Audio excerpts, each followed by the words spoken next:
अध्यक्षांसह सहकाऱ्यांचा व मुख्याधिकाऱ्यांचा दूरदृष्टीचा विचार, सकारात्मक निर्णय.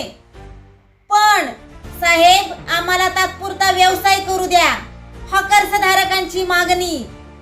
याबाबत अधिक माहिती अशी की कराड नगर परिषदेकडून वाहतुकीस अडथळा निर्माण होणारी शहरातील सर्व अतिक्रमणे हटवण्याचे काम सध्या सुरू आहे. यामध्ये शहरामधील हॉकर्स धारकांची देखील अतिक्रमणे हटवण्यात आली. अतिक्रमण हटाव मोहीम सुरू असताना हॉकर्स धारकांनी देखील पालिकेच्या अतिक्रमण हटाव मोहिमेस सकारात्मक असा प्रतिसाद दिला. काही हॉकर्स धारकांनी पालिकेने केलेल्या सूचनेनुसार स्वतःहून आपली अतिक्रमणे हटवली, तर काहींची अतिक्रमणे पालिकेकडून हटवण्यात आली होती. तसेच अजून देखील पालिकेकडून अतिक्रमण हटाव मोहीम सुरूच आहे.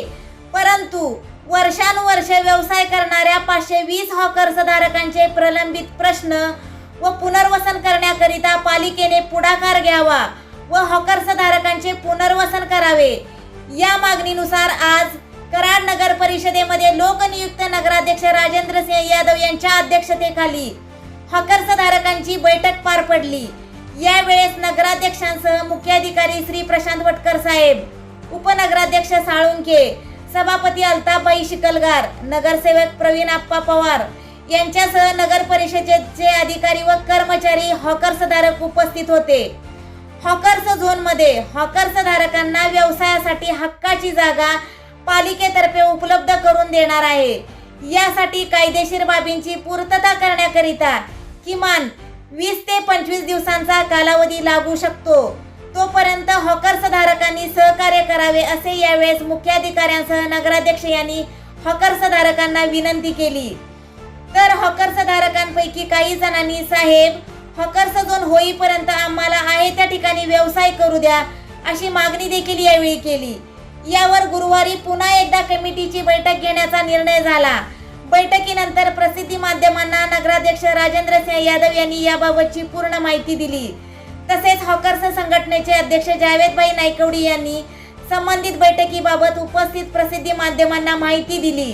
यावेळी माय मराठी टीव्हीने सवाल उपस्थित केला की 520 हॉकर्स धारकांपैकी जर एखादा अवैध व्यावसायिक म्हणजेच मावा विक्रेता असो अथवा मटका बुकी असो याचे नाव आल्यास तुम्ही त्याला प्राधान्य देणार का? यावर हॉकर्स संघटनेचे अध्यक्ष जावेदभाई नायकवडी म्हणाले की हॉकर्स झोन मध्ये कोणत्याही प्रकारच्या अवैध व्यावसायिकांना आम्ही स्थान देणार नाही. तसेच यावेळी प्रसिद्धी माध्यमांशी बोलताना भीमशक्तीचे सातारा जिल्हाध्यक्ष आनंदराव लादे यांनी देखील आपल्या भावना व्यक्त केल्या व हॉकर्स झोनची निर्मिती होईपर्यंत गोरगरीब व्यावसायिकांना पूर्वीच्या आहे त्या ठिकाणी व्यवसाय करण्याची मुभा द्यावी. तसेच शहरातील धनदांडग्यांची अतिक्रमणे पालिकेने 15 दिवसात हटवण्याचे जे आश्वासन दिले आहे ते आश्वासन पालिकेने पूर्ण करावे असे देखील ते यावेळी म्हणाले. आज हॉकर्स झोन संदर्भात मीटिंग झाली. त्या मीटिंग मध्ये काय नेमकी चर्चा झाली? आज शहरामध्ये जे अतिक्रमण मोहीम चालू आहे त्या अनुषंगाने आज संपूर्ण हॉकर्स संघटनेची किंवा त्यांच्या सर्व सदस्यांची आज या ठिकाणी कराड नगरपालिकेच्या सर्वसाधारण हॉलमध्ये मीटिंग पार पडली. या मीटिंगमध्ये कराड शहरातील हॉकर झोन फायनल करणे व नो हॉकर झोन फायनल करणे अशा पद्धतीनं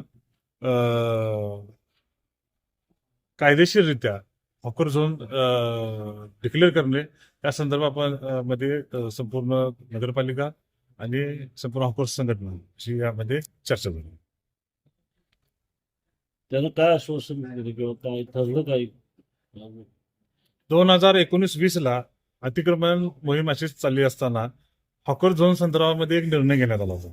तो निर्णय सर्वमान्य होता, परंतु दुर्दैवानं त्यावेळेला दुसऱ्या दिवशीच लगेच कोविडचं लॉकडाऊन चालू झालं. त्यामुळे तो निर्णय प्रलंबित जो होता तसाच तो निर्णय आजही प्रलंबित आहे. निश्चितपणे कराड शहरातील हॉकरच्या संदर्भामध्ये एक सकारात्मक चांगल्या पद्धतीनं तोडगा करण्याच्या दृष्टिकोनातून गुरुवारी सकाळी 11:30 वाजता मीटिंगचं आयोजन करण्यात आलेलं आहे. मी जावेद नायकवडी, कराड शहर हातगाडा हॉकर संघटनेचा अध्यक्ष.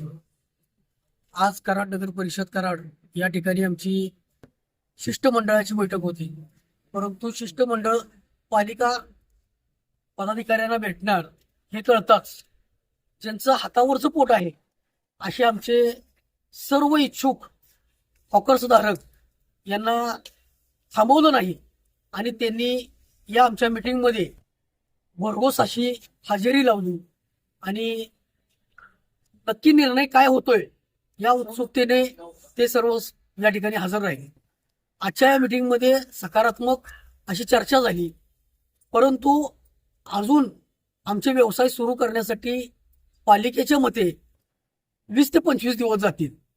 असं असताना हे अजूनही आम्हाला न पचण्यासारखं आहे, कारण आमचं हातावरचं पोट आहे आणि गेले 9 दिवस आमचे व्यवसाय बंद आहेत आणि अजून 25 दिवस आम्ही आमचे व्यवसाय बंद करू शकत नाही. कारण व्यवसाय बंद असल्यामुळे अनेक वेळा आमच्या सभासदांच्या आत्महत्या झालेल्या आहेत आणि इथून पुढे सुद्धा असे काही प्रकार घडू नये एवढीच अपेक्षा आहे. तर येत्या 2 दिवसामध्ये पुन्हा एकदा पालिकेने जी आमची बैठक लावलेली आहे मी आमच्या सदस्यांना विनंती करतो की अजून 2 दिवस थोडासा संयम ठेवावा आणि या 2 दिवसाच्या बैठकीमध्ये जो काही निर्णय होतोय त्यानंतर आपण आपली ठोस भूमिका 2 दिवसानंतर घेतोय.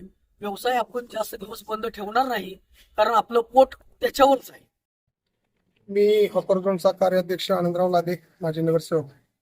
खरं तर नगरपालिकेने जी मोहीम त्यात राबवलेली आहे त्यामध्ये आमचे कराडातले सुद्धा काय मतदार बांधव आहेत, परंतु आज बैल बाजार रोड असेल, अन्य काही ठिकाणी गाड्या बरोबरून माल आणून विकण्याचा जो प्रकार होतोय, म्हणजे एकाला तुम्ही पाठीवाट टाकताय आणि एकाला तोंडावाट ठेवताय, ही भूमिका आपण करू नये. आपण सुद्धा सरसकट जोपर्यंत हॉकर झोन होत नाही आणि आम्हाला जागा पूर्ण नसून मिळत नाही व आमच्या आयडेंटिटी मिळत नाहीत तोपर्यंत आम्ही सुद्धा आपल्याला 1-2 दिवस सहकार्य करण्याच्या भूमिकेमध्ये आहे. आणि आता यामध्ये सर्व विविध संघटना असतील, आमचे सर्व हॉकर झोनचे पदाधिकारी असतील, आम्हाला सुद्धा आमची भूमिका मांडणं मग गरजेचं राहील. जवळपास आमच्या काही सदस्यांचा माल विकत घेतलेला पूर्णपणे कचऱ्यात टाकायची वेळ आज आमच्या 9 दिवसानंतर आलेली आहे. त्याचा सुद्धा शिवने आणि नगराध्यक्षांनी विचार करा. आपल्या हॉकर झोनमध्ये जर काय अवैध व्यावसायिकांची नावे आली तर त्यांच्या बाबतीमध्ये तुमची भूमिका काय असणार?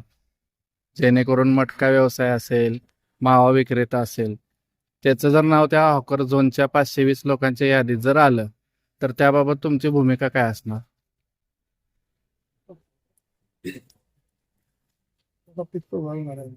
खरं तर हॉकर्स झोन हा फक्त हातावर पोट असणारा असा व्यावसायिक आहे. यामध्ये फक्त पदार्थ बनवणे, विकणे किंवा घेतलेला माल समोर ग्राहकाला विकणे ही व्याख्या आहे. यामध्ये अवैध व्यवसायाला कुठेही प्राधान्य दिले जाणार नाही. नजर चुकीने जर का असा का कोणता व्यवसाय यामध्ये येत असेल तर त्याला आमचा विरोध असतो.